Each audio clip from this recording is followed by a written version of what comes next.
આજે આવો જ તાનાશાહી ભરેલો એક નિર્ણય ભારતીય જનતા પાર્ટી દ્વારા કર્યો છે, જેનો મારે કહેવું છે કે આજે ગુજરાતમાં ભારતીય જનતા પાર્ટી દ્વારા રોજિંદા મહેનત કરીને પોતાનું ગુજરાન ચલાવતા એવા શ્રમિકો માટે જેમનો દિવસનો કામ કરવાનો સમય જે 8 થી 9 કલાક હતો તે વધારીને 12 કલાક સુધી કરવાનો નિર્ણય ભારતીય જનતા પાર્ટીએ કર્યો છે।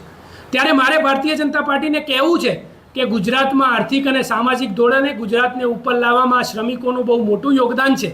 આજે મારે વાત કરવી છે કે ગુજરાતની અંદર 17 લાખથી પણ વધારે શ્રમિકો છે અને 32,000થી પણ વધારે ફેક્ટરીઓ છે જેમાં શ્રમિકો રોજ કામ કરી રહ્યા છે। આજે આ શ્રમિકોનો જે કામ કરવાનો સમય છે 9 કલાકથી વધારીને 12 કલાક કરવામાં આવ્યો, પરંતુ એમનું જે લઘુત્તમ વેતન છે એ વધારવામાં આવ્યું નહીં। આજે ગુજરાતમાં શ્રમિકોનું જે લઘુત્તમ વેતન છે 497 એટલે કે 12,000 રૂપિયાથી પણ આસપાસ 12,000 રૂપિયા આસપાસ એમનું લઘુત્તમ વેતન છે, ત્યારે 12 કલાકનો સમય કરવામાં આવ્યો પરંતુ તેમનું લઘુત્તમ વેતન વધારવામાં ન આવ્યું।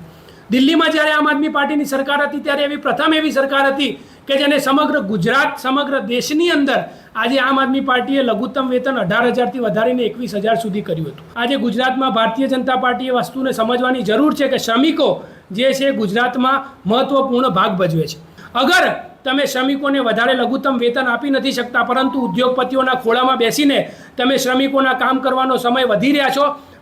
રહ્યા છો, ત્યારે આમ આદમી પાર્ટી આજે આ વસ્તુને કડક શબ્દોમાં વખોડી રહી છે અને આમ આદમી પાર્ટી ભારતીય જનતા પાર્ટી સમક્ષ માંગ કરી રહી છે કે આ ભારતીય જનતા પાર્ટીએ જે વટહુકમ